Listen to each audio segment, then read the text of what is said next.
የተወደዳችሁ ምእመናን ከሁሉ አስቀድሞ ይህ ከፍተኛ ቀጠሮ በቸርነቱ ያደረሰን ልዑል የኢትዮጵያ አምላክ ክብር ምስጋና ይግባው። ወደዚህ የማስተማር ርዕስ ስገባ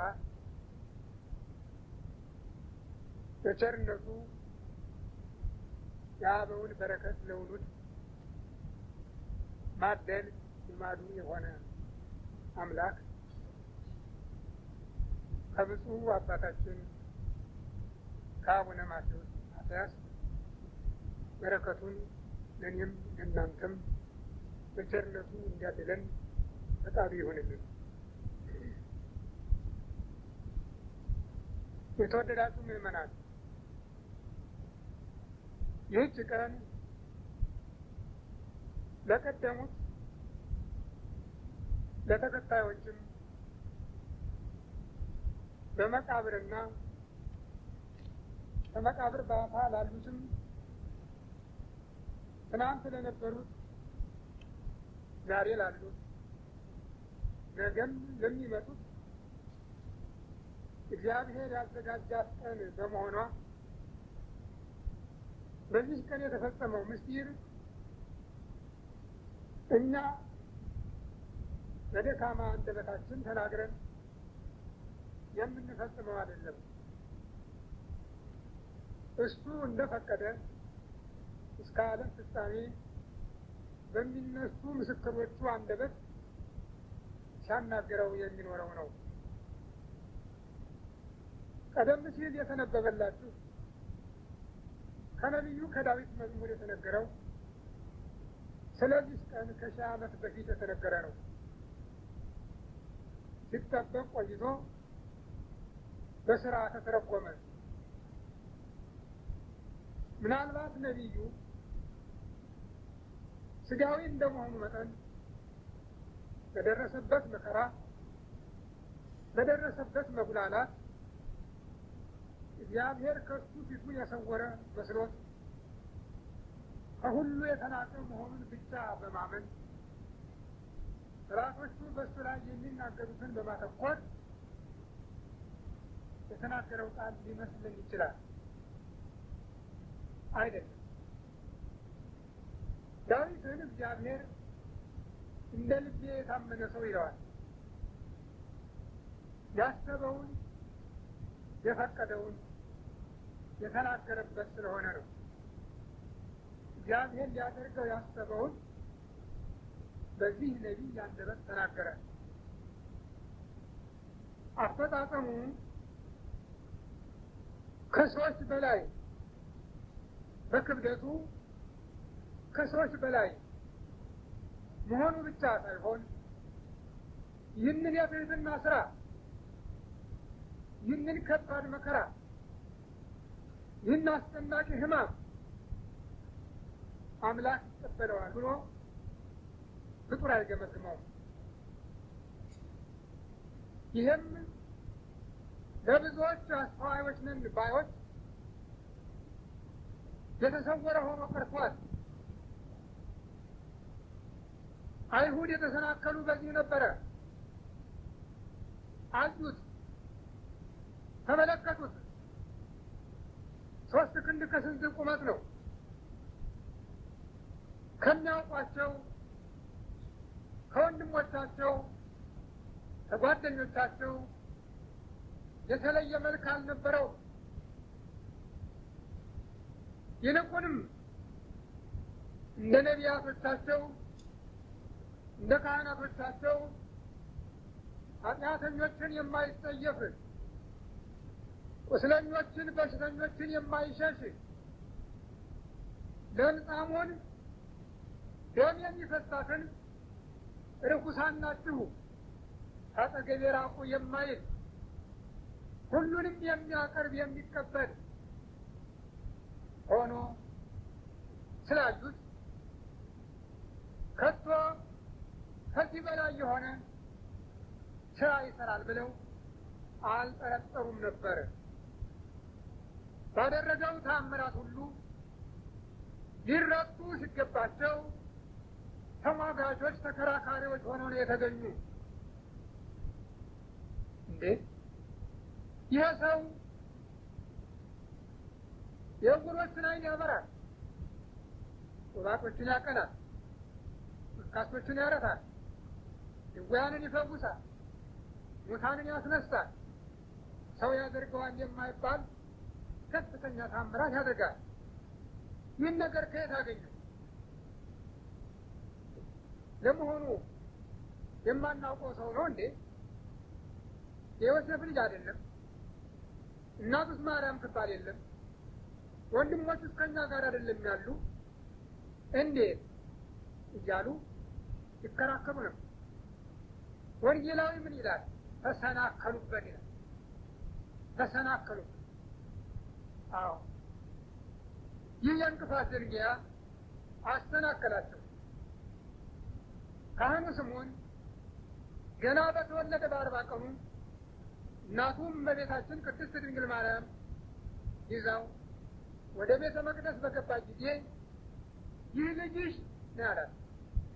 ዝንቱ ወልድኪ ስዩም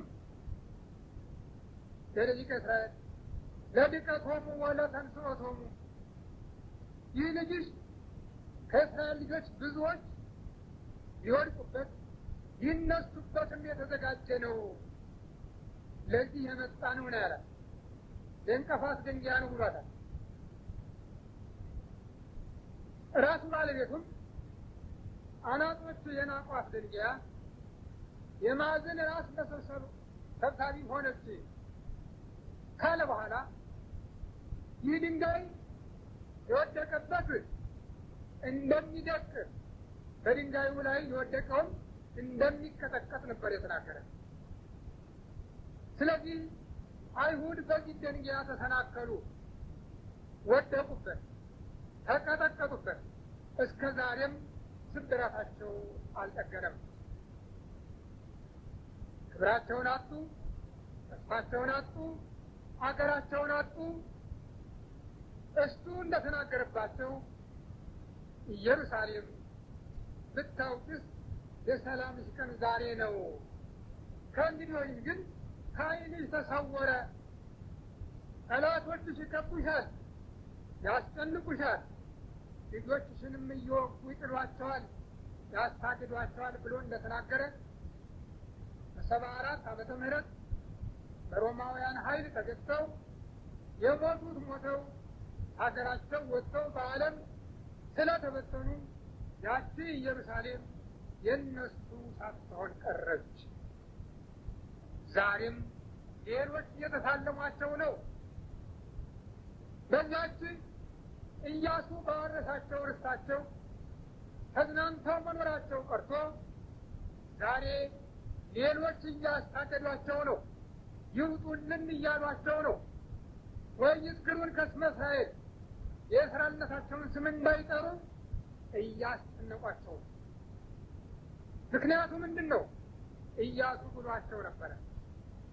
መስፍኑ ኢያሱ በሚሞትበት ጊዜ ሰብስቦ ከግብፅ የለመዳችሁትን ወይስ በዚህ ያያችሁትን ጣዖት ታመልካላችሁ ወይስ የአባቶቻችሁን አምላክ ከግብፅ ጠላት አጥፍቶ ባህር ከፍሎ ደመና ጋርዶ መና አውርዶ እየመገበ ያኖራችሁን አምላክ ታመልካላችሁ ቢላቸው እኛስ አምላካችንን ከግብፅ ያወጣን እናመልካለን አሉት። ይህ ቅዱስ አምላክ አላቸው። ይህ ቅዱስ አምላክ ቀናተኛ አምላክ ነው፣ ከሱ ጋር መኖር አትችሉም። ምናልባት በኋላ መልካም መንገድ ከጀመራችሁ በኋላ ወደ ኋላ ያላችሁ እንደሆነ ይቀጣችኋል፣ ያጠፋችኋል፣ ይቀስፋችኋል ብሏቸው ነበረ። ያ ነው የተፈጸመባቸው። መጣ ያ እላይ እንደጠቀስኩት ባህር ከፍሎ ጠላት አጥፍቶ ደመና ጋርዶ መና አውርዶ ውሃ ከድንጋይ አፍልቆ 40 ዘመን የመራቸው አምላክ ቢመጣ አናውቅም። ይሄ የሴፍ ልጅ ይሄ ማርያም ልጅ ይህን ሁሉ ከየት አግኝቶ ነው አሉት እንጂ አልተቀበሉም። እሱ ግን ብታውቁኝ ኖሮ ሙሴን በተቀበላችሁት ነበረ። እኔ አይደለሁም የምከሳችሁ፣ የሚከሳችሁ ሙሴ ነው ያላችሁ። እሱ ስለኔ ጽፏል ብሏቸዋል። እግዚአብሔር እንደኔ ያለ ነቢይ ከወንድሞቻችሁ መካከል ያስነሳላችኋል፣ ያንን ነቢይ የማትሰማው ጆሮ ትበጣጠስ ብሏቸው ነበር። እንዲህ ስላሉ ጆሮአቸው ተበጣጠስ እና ሙሴ ይመሰክርባችኋል አላቸው።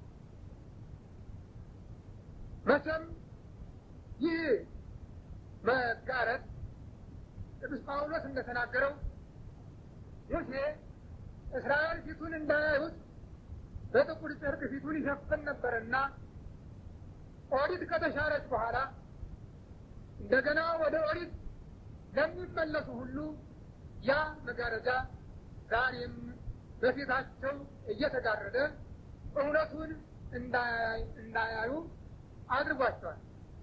ኦሪት በሚነበብበት ጊዜ ሁሉ ይላል ቅዱስ ጳውሎስ ዛሬ ካለፈ በኋላ ኦሪት በሚነበብበት ጊዜ ሁሉ ያ በሙሴ ፊት የነበረ መጋረጃ በአንባቢው ፊት ላይ ይጋረዳል ይላል።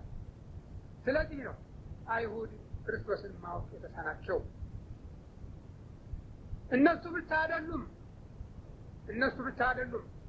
ከክርስቲያኖችም ሰው የሆነው አምላክ ተሰቅሎ ሙቶ ተቸንክሮ ተገፎ ተገርፎ ዓለሙን ማዳኑን የሚከብዳቸው አሉ፣ ቅር የሚላቸው አሉ።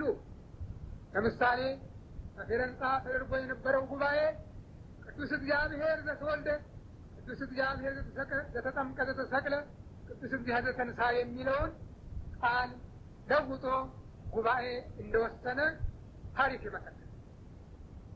ስለዚህ የሮማ ቤተ ክርስቲያን ሁለት ባህሪ ብላ አንዱ ሲታመም ሲገፈፍ ሲገረፍ ሌላው ተመልካች እንደሆነ አድርጋ የምታስተምረው።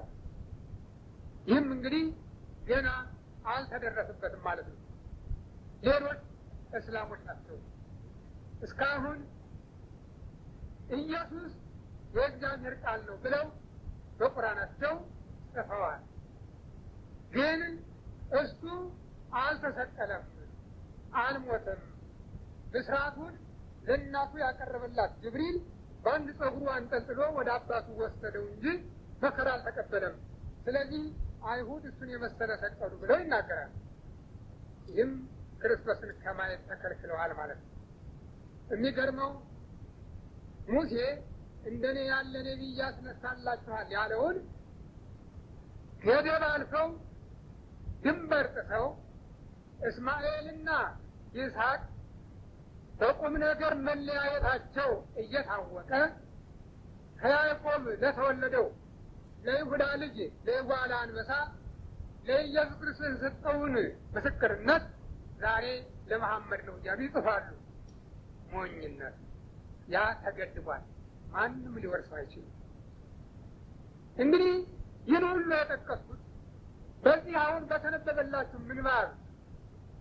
ምንባብ ተወከሉ ከኔ አድኃንኮሙ አንተ አባቶቻችንን አድነሃቸዋል ይልና እሱ ግን የእግዚአብሔር ረድኤት እንደታጣበት አድርጎ ነው ነቢዩ የሚናገረው። ተወከለ በእግዚአብሔር ላይ አድህኖ በእግዚአብሔር እታመናለሁ ይላል። እስኪ ያድነው ወያድህኖ እማይፈቅዶ እንኳን የወልደው እንደሆነ ያድነው አሉኝ ይላል ነቢይ። ይህ ቃል መቼ ነው የተነገረ? ዛሬ በመስቀል ላይ ጌታችን ኢየሱስ ክርስቶስን አይሁድ እጁን እግሩን በመስቀል ላይ ቸንክረው በመስቀል ላይ አቆመው በሁለት ወንበዴዎች መካከል አድርገው ሲዘባበቱበት በነበረ ጊዜ ከሚዘባበቱት መካከል አፎችና የካህናት አለቆች መንገድ አላፊዎች ሳይቀሩ እግዚአብሔር አባቴ ነው እኮ ይላል። እስኪ እንኳን የወደው እንደሆነ እናያለን። የእግዚአብሔር ልጅ ከሆነ እስኪ ከመስቀል ይውረድ እኛም እንመንበት እያሉ ያፌዙበት ነበረ። እንግዲህ ይህ ትንቢት ዳዊት በተናገረው በ1000 ዓመት በቀራንዮ አደባባይ በዕለተ ዓርብ በ6 ሰዓት ተፈጸመ ማለት ነው። ስላላወቁት ማወቅ ስለተሳናቸው ይህንን የትንቢቱን መግቢያ ከጠቀስኩ በኋላ በዕለቱ ምን ተደረገ? ወንጌላውያን የተነተኑትን ቅድም በንባብ ሰምታችኋል። ሞላውንም ባይሆን አንዳንዶቹ ልጠቁምላችሁ። በመጀመሪያ ወደ አደባባይ መውጣቱ። ወደ አደባባይ ሲወጣ ቀይ ግምጃ ለብሶ ነበረ የወጣው።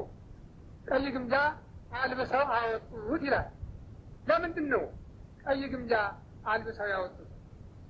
እንደነሱ ሀሳብ ወንጀለኛ ስለሆነ ደሙ መፍሰስ የሚገባው ነው ብለው ስለፈረዱ ነበረ።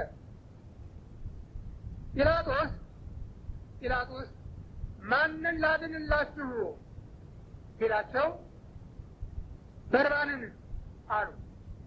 የአይሁድን ንጉሥ ምን ላድርገው ሲላቸው ስቀለው፣ እኔ በጭሱ ላይ አንዳች በደል አላገኘሁም ሲላቸው ደሙ ይኩን ለእኔና ላይ ለሁሉ ደሙ በእኛና በልጆቻችን ላይ ይሁን ብለው ደሙን ተቀብለው ደሙ መፍሰስ ይገባዋል ብለው ለመፍረዳቸው ምልክት ሊሆን ነው ቀይ ግምጃ ያለበሱ።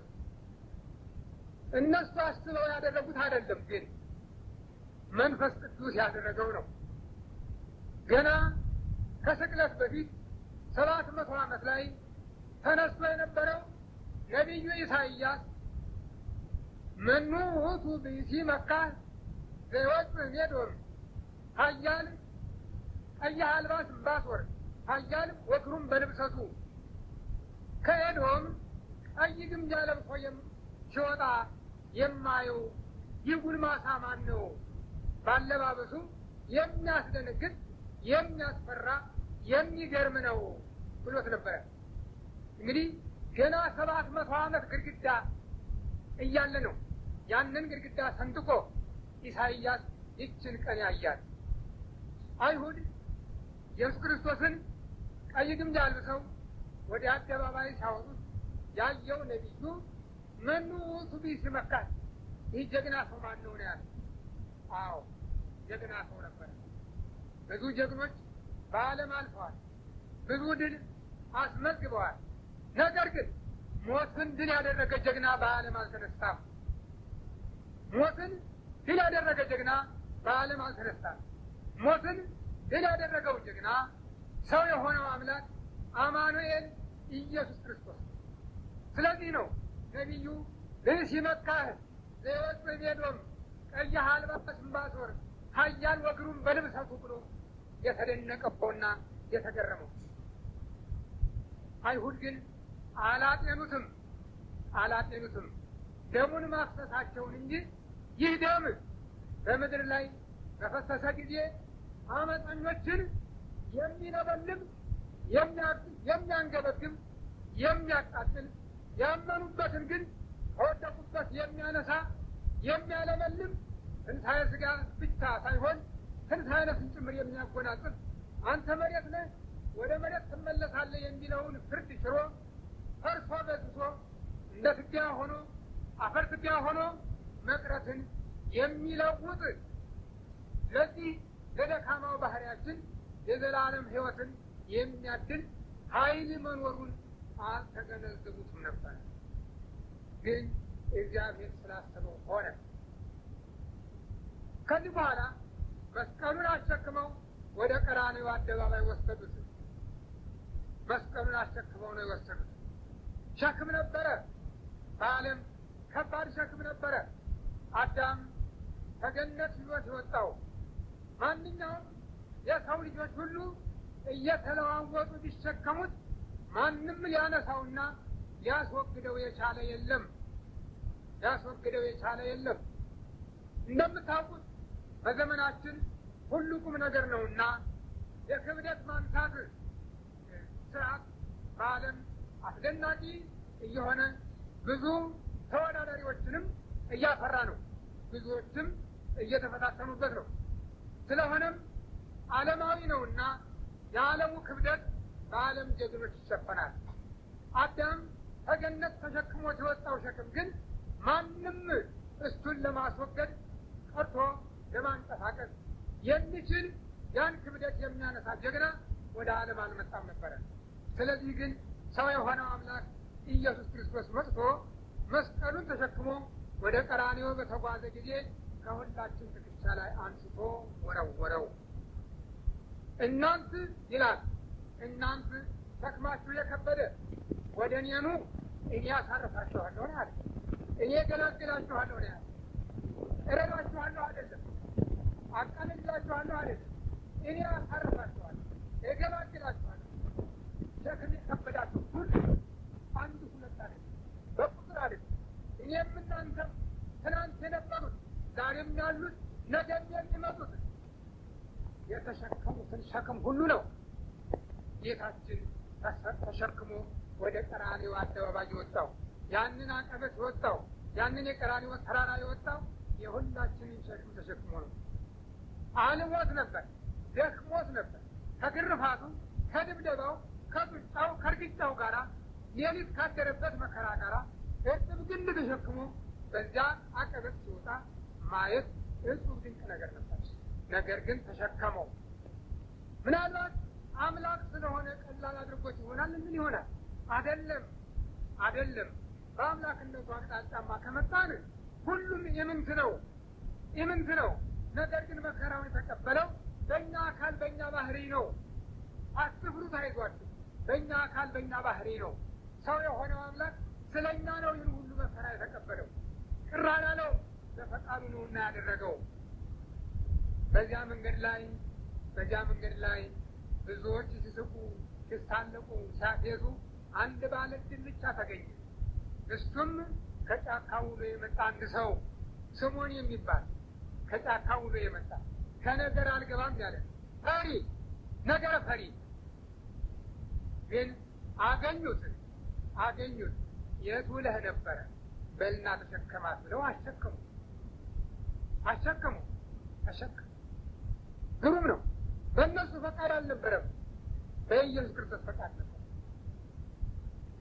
ከቶ ከመከራ መስቀሉ ተሳታፊ የሆነ ማንም የለም።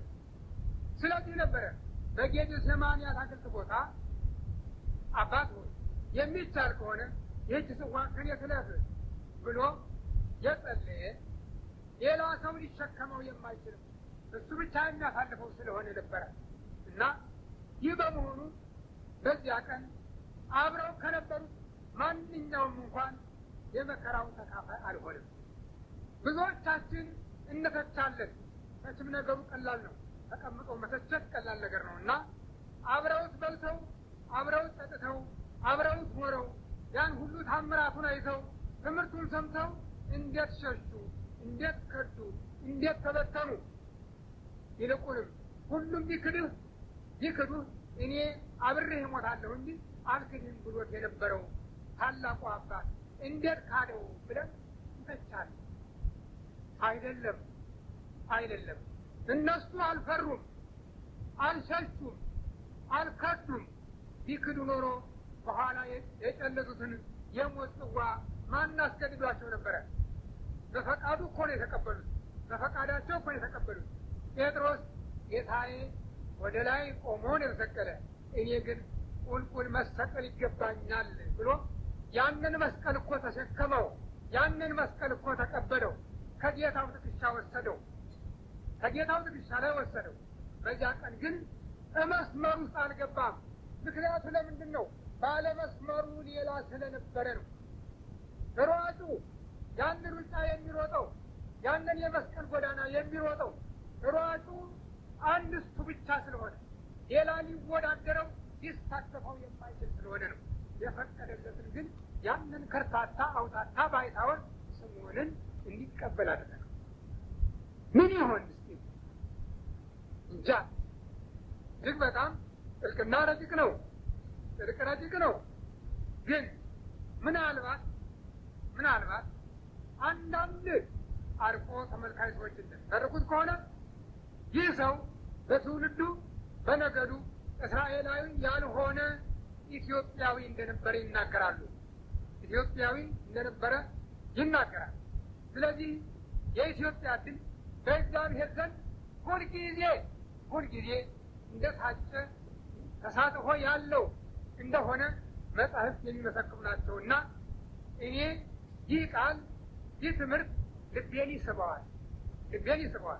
ታላቁ ያሬድም በዘመረው በትንሣኤ መዝሙር ይገንዩ ቅድሚያሁ ኢትዮጵያ ወጸላይቱ ያመደ የቀምሁ ኢትዮጵያውያን ይገዙለታል፣ ጠላቶች ግን ይዋረዳሉ የሚለውን መዝሙር ለትንሣኤ ስላደረገው ምናልባት ያን ጊዜ የሆነውን እግዚአብሔር መንፈስ ቅዱስ ገልጾለት ይሆናል። እንዲህ ያለ በሽታ አለብኝ፣ ምን እንደሆነ አላውቅም። ትርጉሙ ሌላም አለው። በሙሴ ጊዜ የሰጣትን ጽላትን ታቦተ ጽዮንን ለእስራኤል የሰጣትን አሻግሮ ለኢትዮጵያውያን እንደሰጠ በቀራንዮ አቀበትም መስቀሉን ለስሙ የሰጠ አምላክ እንዲሁ ደግሞ ለደብረ ከርቤ ለግሸን ዕድል እንዳደረገ ስመለከት አሁንም ወደዚያው እመለሳለሁ። አንክሮ እመለሳለሁ። የእግዚአብሔር ቸርነት የሳባ ንግሥት ትነሳለች፣ የአዜብ ንግሥት ትነሳለች፣ ይህን ትውልድ ታረዳለች ብሏልና እንዲያው አይደለም ያጫት፣ እንዲያው አይደለም የጠራት ያስባል። ሞኝነት ሊሆን ይችላል፣ መጓጓትም ሊሆን ይችላል። ይሁን መቼም የበለስ ጠላ አይደለም ይሄ ነገር እና መጓጓም አያስደንቅም፣ አያሳፍረኝም። ስለዚህ ይህ ድል ግን ያህል የሚያስቀና ነው። ሌላው እድለኛ በቀኝ ተሰቅሎ የነበረው ወንበዴ ነው። መላ ዘመኑን በሰው ደም ታጥቦ ከኖረ በኋላ አንተ እመነኝ ዛሬ ከኔ ጋር በገነት ነህ። ምን አይነት አስደናቂ ድል ነው! ብዙ ከተማሩ፣ ብዙ ካዩ፣ ብዙ ከሰሙ ያልሆነ ተከስቶ መጥቶ ወንጀለኛ ነህ ተብሎ መጥቶ ባለ ሀብት መሆን፣ ባለጸጋ መሆን፣ ጌታ መሆን ምን አይነት ምህረት ነው! ያ ዓለም እያለ እኔ ኃጥአንን እንጂ ጻድቃንን ልፈልግ አልመጣሁም ብሎ የተናገረው አምላክ ዛሬም እንኳን መስቀል ላይ ሆኖ እነዚያን ሳይረሳ ያን ወንበዴ እኮ አሳለፈው። ባሕረ እሳትን አስረገጠው። 5500 ዘመን ተዘግቶ የነበረውን በር አስከፈተው።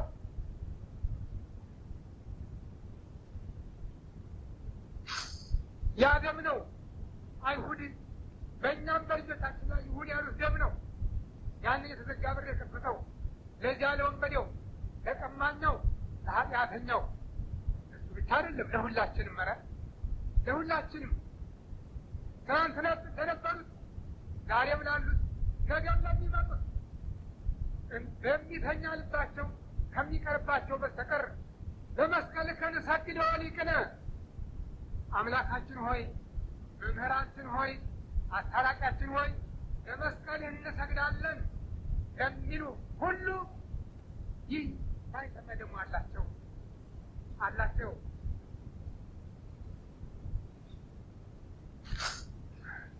በዚያ ቀን ደግሞ ሌላም የምናስታውሰው አለ። እጅግ በጣም ከባድ መከራ፣ ከባድ ፈተና የደረሰባቸው የሚያለቅሱ፣ የሚያነቡ፣ የፍርዱ ግራነት፣ የሁኔታው አስቸጋሪነት፣ እውነት የሚናገር መጥፋቱ አስጨንቋቸው ሲያለቅሱ ሲጨነቁ የነበሩ ሴቶች አሉ።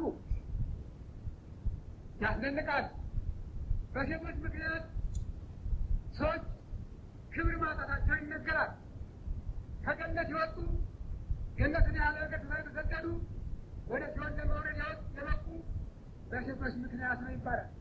ዛሬ ደግሞ በሴቶች ምክንያት ወደ መንግሥተ ሰማያት የምንመራበት መንገድ ነበር የተከፈተው። እውነት ታዋቂዎቹ ከሊቃውንቱ ተሰውራ በዚያ ከበው ሲላቀሱ በነበሩን እናቶቻችን መካከል ነበር የተገለጠች። እሱ ግን ከቶ አልቅሱልኝ አላለም። እዘኑልኝ አላለ። አዎ ልታነሱልኝ ይገባል። በግፍ ነው የተፈረደብኝ። ምንም እኮ የበደልኳቸው ነገር የለም።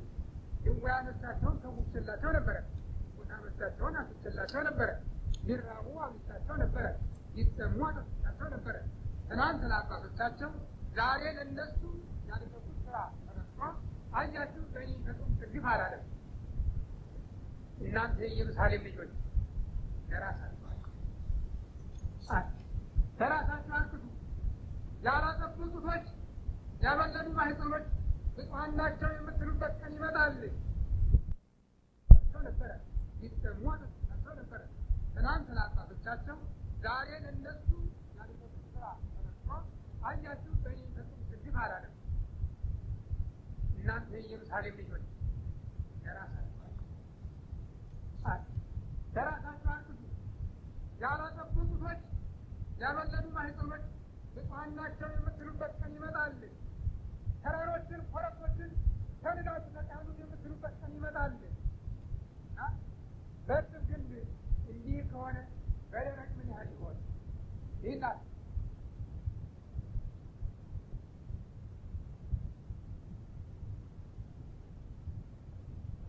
መውጫ ቀዳዳ ሲያጡ ያስንጠላቸው አለቀ። ግን ለሰው ጊዜ ያለፈው ነበር፣ አልጠቀመም። ሌላዋ እናቱ እናታችን እመቤታችን ቅድስት ድንግል ማርያም ነበረች።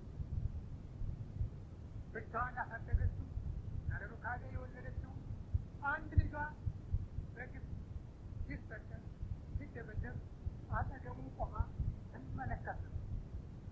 አስደናቂ ነገር። ወንጌላውያን ስለሷ ምንም አልጻፉ። ምን ብላ ይሆን? ምን አስባ ይሆን? ምን ተናግራ ይሆን? ሊቃውንት እንዳሳባቸው ይመችተዋል። በተለይም ገማልያል የተባለ ሊቅ ማርያም በተባለው መጽሐፉ ብዙ ነገር ዘርዝሯል፣ ብዙ ተናግሯል። የግን አይመስለኝም፣ አላውቀውም፣ ልመረምረውም አልችልም፣ ይሳነኛል፣ ይከብደኛል። ወንጌላውያን ስለ እሷ ሲናገሩ ወማርያም ተታቅብ ዘንተ ኩሎ ወተወዲወ ውስተ ልባ፣ ማርያም ግን ይህን ሁሉ ታስተውለው በልቡናዋም ትጠብቀው ነበረ ከማለት በስተቀር ሌላ ጠባ አልጻፉላትም። ካህኑ ስምዖን ያነለብ ገና በ40 ቀኑ ታረዳት። አንቺ ግን እንደ ሰት እንደ ፍላጻ የሚሰነጥቅ ጦር በልብሽ ይገባል ነው ያለ። እንደ ፍላጻ የሚሰነጥቅ ጦር በልብሽ ይገባል ነው። አዎ ዛሬ ከመስቀሉ አጠገብ ቆማለች። ምን አስባ ይሆን? እሷና እሱ ብቻ ናቸው የሚያውቁት። እሷና እሱ ብቻ ናቸው። እሱ ድንቅ ነገር ነው። ይገርመኛል። ምን ብዬ መናገርም አልችልም። ስለዚህ መተቸትም አልችልም፣ መናገርም አልችልም። ምን ብዬ እናገራለሁ? ምን አውቃለሁ? ምንም ማውቀው ነገር አለ? ማውቀው ነገር የለም። ስለዚህ ቅርብ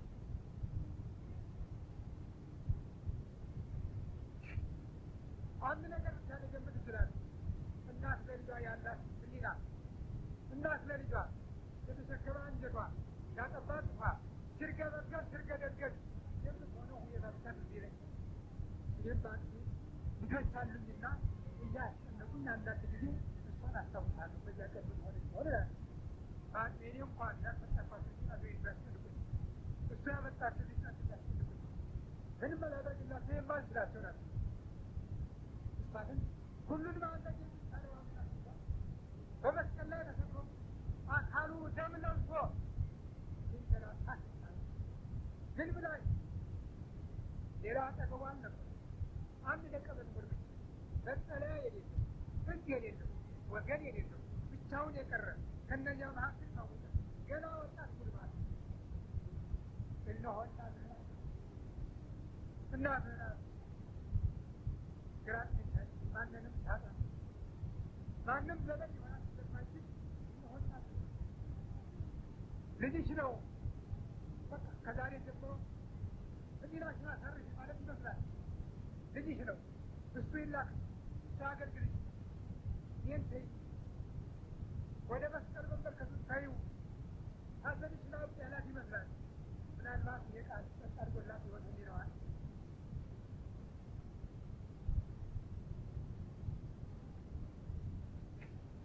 ይሆናል ምናልባት አጃል ቃል ነውና የተናገረው አይታጠፍምና ይሁን ያለው ሁሉ ይሆናልና ምናልባት ይናገር ያ የተጨነቀው ልባት ብሎ ሊሆን ይችላል እና ቆማ ነበር ያን ወንጌላው ቆማ ነበር ልጅሽ ነው ይሄ እናትህ ናት ከዚያ ታስብሎ ያደቀ ወደ ቤት ወሰዳት ነው ሌላ ተስፋ ሌላ ምክንያት እንግዲህ አንድ ሌላ ነገር ታስታውሳችሁ ወደ ሌላ ድንገተኛ ነገር ነው ሰዳችሁ ያነለት አይሁድ ታሸጉበት ይታለቁበት ለሴት እየተንበረከኩ የአይሁድ ንጉሥ ሆይ ሰላምታ ይገባሃል እያሉ ታሸጉበት አይገቡበት አይባል ዛሬ ምዕመናን ቤተክርስቲያንን ሞልተው ለመስቀል ተሰግዶ ሊቅነ አታላቂያችን ጌታችን ሆይ ለመስቀል እንሰግዳለን ብላ ስታይ ሲሰግዱ ስታይ ምን ያህል ደስ ይላል። እኔ እንስጠፋል የእኛ እናት የእኛ መቤት በተለይም ለእኛ ለኢትዮጵያውያን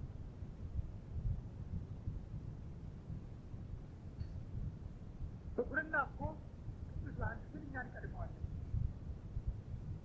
በስደቷ ጊዜ ወደ ኢትዮጵያ ስገባ አክሱምን፣ ጣናን፣ ሌሎችንም ሀገሮች በጎበኝ ጊዜ ኢትዮጵያን ርስ ህዝቧን አሳት አድርጎ ሲሰጣት የመጀመሪያ ልጆቿ እኛ ኢትዮጵያውያን ነን። ዛሬ የዓለም ተሳዳጆች ወደ ኢትዮጵያ ገብተው ሲሰድቧት ስንሰማ ጆሯችንን እንኳን አናራቅ። አብረናቸው እንበላለን፣ አብረናቸው ባሌ እውነት መንቆቅ እዚህ ለእኛ ለኢትዮጵያውያን ትኩርና አለን። እንግዲህ ወደ አረፍ ልመለስ። ያው ስባት የደረሱበትም አላውቁም አስብረም የአይነት ትኩር መንገድ ነው ያንንም ይችላል ያናትል እያሳዘነች እያሰጣችን የኢትዮጵያ ሁኔታ ሲሰማኝ ትናንት የነበረው ዛሬ ያለው ሲሰማኝ እያንገበገበ እያሳደደኝ ነው መንገድ መሳተፍ ድረስ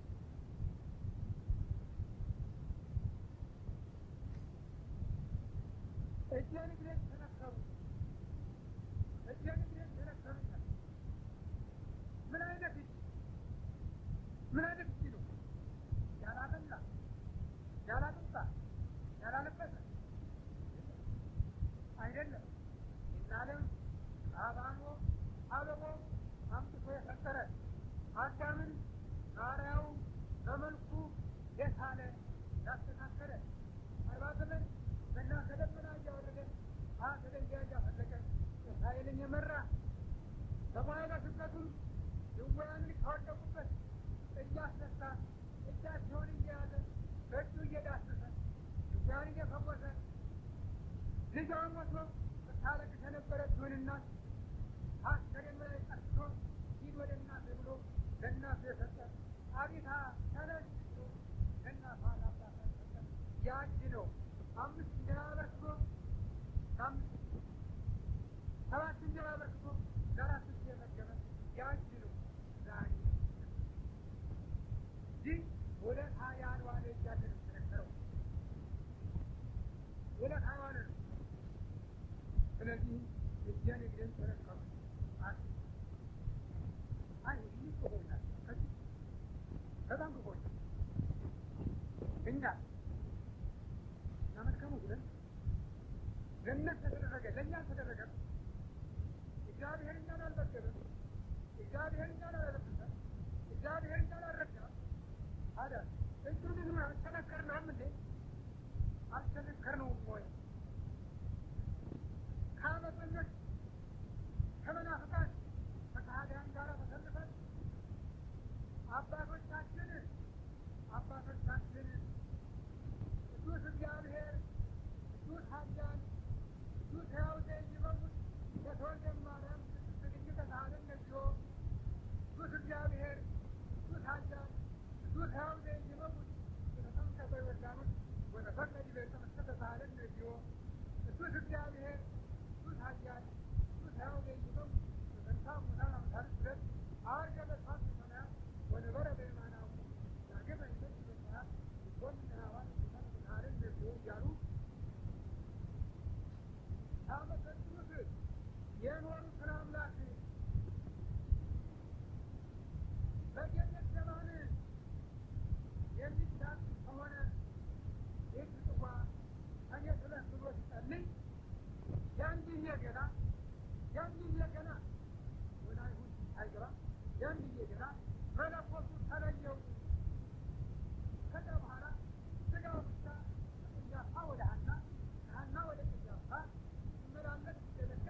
የአባቶቻችንንም እውነት አዘንግተን ይዘንም ከእውቀት ረስተን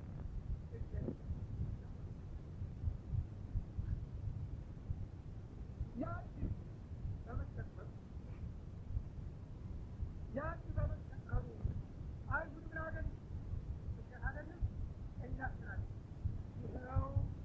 ይኸው ተናብተዋል የማያቋርጥ ራብ ነዋ፣ የማያቋርጥ ግርፋት ነዋ፣ የማያቋርጥ ጦርነት ነዋ፣ የማያቋርጥ መቅሰፍት ነዋ፣ የማያቋርጥ ሞት ነዋ። ዛሬ ረሀብ ተቀዳት እጃችንን እናንሳ የሚለው ትብብር ከቤት ስራት ያስተዳድራል። እኛ ልናጠግባቸው፣ እኛ ልንረዳቸው፣ እኛ ልንሰውታቸው ሰውን ሰው ሰንቶድ ያድነው። ይልቅስ የሚያድናቸውን አምላክ በአንድነት አባት አይነኩ ይነኩ የአግባር ታውቁ ነው። የማይነካውን አምላክ እንነካ ብለን አይሆን ማህበር እንድጠጣ ብለን አባና ጓደኝነት እንጀምር ብለን ያችን ለምለም ሀገር ያችን በጋ ከክረም እሸት አበባ አይጠፋባት የነበረች ሀገር ደረቅ አደረግነው። አረብን ተመኘን። የአረብ ሀገር ሆነችላል። አረብ ትፈልጋለን ደግሞ አሁን እንደገና ምሳምታ ሁለት ምናይ ፈልጋችሁታል። የተፈለገው ተቀጣ ሌላ ነገር የለም። ከተፈለገ አሁንም መመለስ ከቤተ ክርስቲያን ጀምሮ በእግዚአብሔር ሁሉም አምጧል። መንፈሳዊውን ስጋዊውን ሁሉም አምጧልና እጃቸውን ለእግዚአብሔር ይስጡ።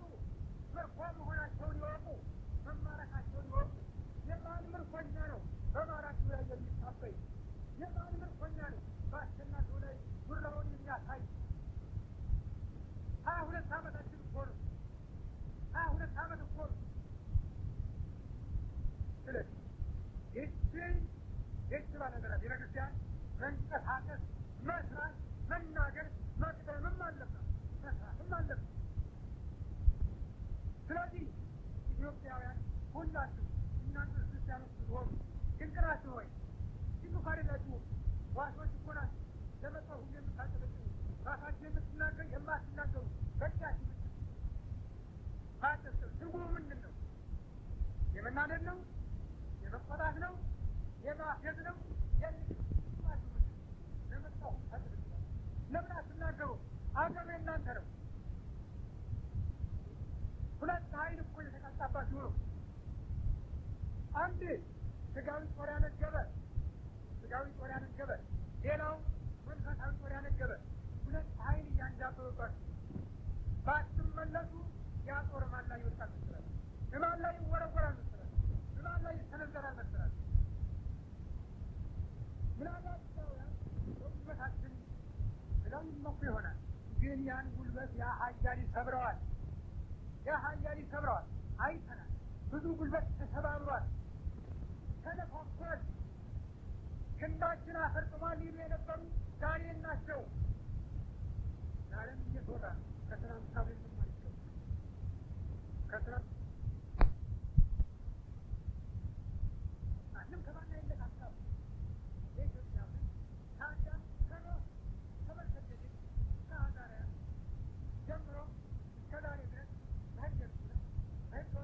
በህገወንጀል ተደግፎ እዚህ የደረሰ አንድ ሃይማኖት ሲሆን ማን ይወዳደርም አይ ኢትዮጵያ ሀገረ ስብከቱ ናት። ማንም አይነካትም።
እነዚህ ታዛዦች፣ እነዚህ ምስክሮች አሉ።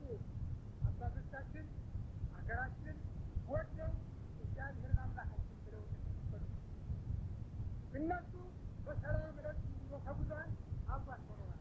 ዛሬ ግን እኛ ፍርጥም ብለናል፣ እናችንን አውጥተናል፣ ልንቋቋመው ሞክረናል።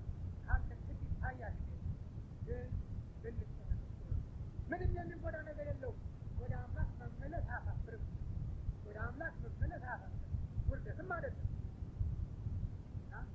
ጥፋት እንዳይደርስብኝ ከዚያ ከኛ አምላክ ጥፋት ደርስብኝ ወደ አምላክ እንመለስ። ሌላው ብፁዕ አባታችን አቡነ ማትያስ የቤተ ክርስቲያን ትእዛዝ መሆኑ ጭምር ነግረው ስላስርቱ ማስታወሳችሁ የእርዳታ ጉዳይ በሚሰራችሁ አስርቱ። እኔ ሰውም ሰው ተላልቆት ብቻ ነገሩን ማፍረስ አይደለም። ልንተዛዘን፣ ልንረዳዳ፣ ልንደጋገፍ ይገባል። የጌታ ድምፁ በጠላቶች ተከፋፍሎ ቀርቶ የለም ያሰው ፈቀደብልን። ስለዚህ የጌታን ድምፁን ጠላቶቹ ተካፍለው ከወሰዱ እኛ ደግሞ ልብሳችንን ለወንድሞቻችን ብናካፍል ጽድቅ አይሆንም። ለዚያ ምስክር ለዚያ ካሳ ሊሆን ይችላልና እጃችሁን መሀላችሁን ከነዳያን ከዶች ስታደርጉ ይልቁንም አብዛኛዎችን ወደ እነሱ ሲሆን የሚቻላችሁን ስታደርጉ ይህም አደራ ይላል። በቅዱሳት መጽሐፍም ባህላችን የምናከብረው ባህላችን ከነዳያን ጋር እንዲሆን በኦሪትም በወንጌልም የተጻፈ ስለሆነ ይህ ባህላችንን በሚቻል የምናከብር አደራ እላለሁ። ጊዜያችሁን ስላሳለፍኩባችሁ በወጣ ገብ አነጋገር ስላሳለፍኳችሁ የማይነሳውን በጥንቃቄ ደግሞ ቅር ስላስባችሁ ይቅርታ። ይህ በመሆኑ ቀደም እንደነገርኳችሁ የእያንዳንዳችን መንፈስ እንደያህል መንፈሱ አንድ ሆኖ ጾታው የተለያየ በመሆኑ እኔ አለቃ አያሌውን እንደ ነቢይ ያለ ነቢያት ናቸው ብለው የሰየሙን እንደኛ አባቶች ስለሆኑ እኔ እንደ ነቢይ ነው የምቆጥራቸው እና ፈጣሪያችን መድኃኔዓለም ኢየሱስ ክርስቶስ እንደዚህ አይነቶቹ አባቶችና ነቢይ እንዳያሳጣን እንጸልይ። በሽተኛ ናቸው፣ ብዙ ጊዜ ታመዋል። መርቼ ነበር፣ ሰምቼ ነበር፣ ምሳሌና ታለር ጊዜ ነበር። መድኃኔዓለም ኢየሱስ ክርስቶስ ግን እንደገና ተመልሶ 4 ጊዜ ከ5 ጊዜ ባልሳሳት ቀዶ ጥገና በኋላ ሰው ከመካከላችን ከመድኃኔዓለም ፊት ቁመው ይመሰክራሉ እና ታላቅ ተአምር ነው። የሌላው ሀገር አይነት ስውር እንደ አይነት አነጋገር አይናገርም።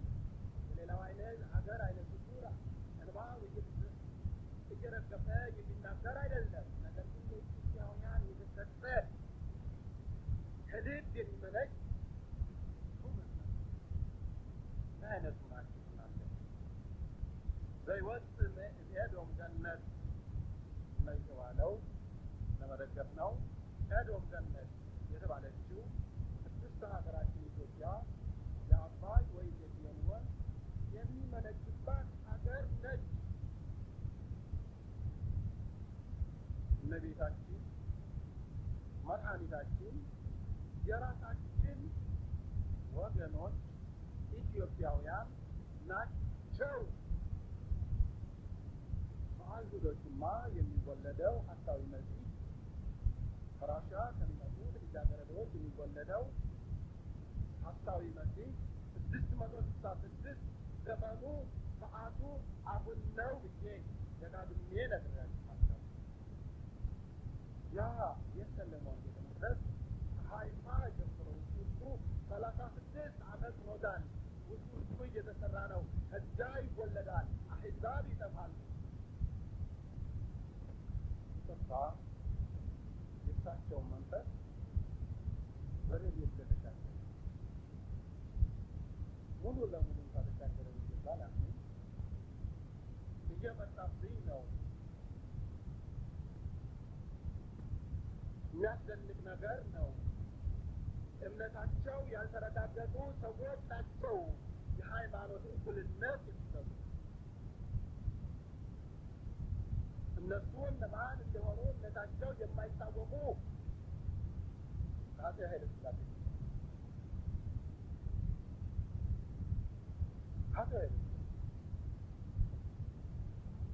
ምናልባት የሁላችን አባት የሁላችንም በብዛት ወለዱ ይሆናል። እውነት ሌላ ነው። ሃይማኖት የግል ነው። ሀገር የጋራ ነው። የሳቸው ፈርስ ነው። በአሁኑ ሰዓት የተንጸባረቀው እነማን ናቸው? ይጠፋሉ ብዬ እንደተናገርኩት ከሳቸው ጀምሮ መቃብራቸው አልታወቀም። ነቢዩ አለቃ እያሌው የተናገሩት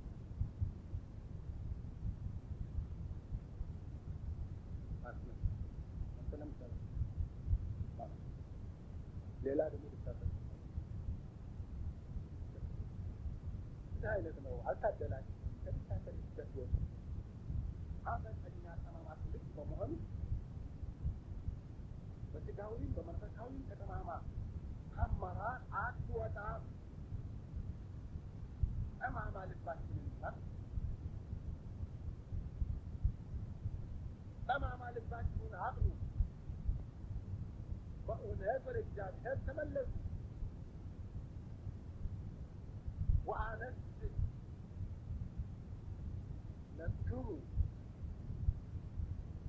ነቢየ ነቢዩ ሲሚሉ በመሃውቸው እና ሁል ጊዜ ነቢይ እውነተኛ አባት ኢትዮጵያዊ አይጠፋም። አሁን የሚያስቸግራችሁ እናንተ የእውነተኛው አምላክ ቤተሰቦችና ልጆች በመሆናችሁ ፈተና ይመጣል። አሁንም ህዝቡ ተራበ፣ ሞተ፣ ረገፈ በሚባልበት ጊዜ እና ሰዓት ነው ስለ ሃይማኖትና ስለ ሰንደቅ ዓላማ የሚነገረው። በማን ነው?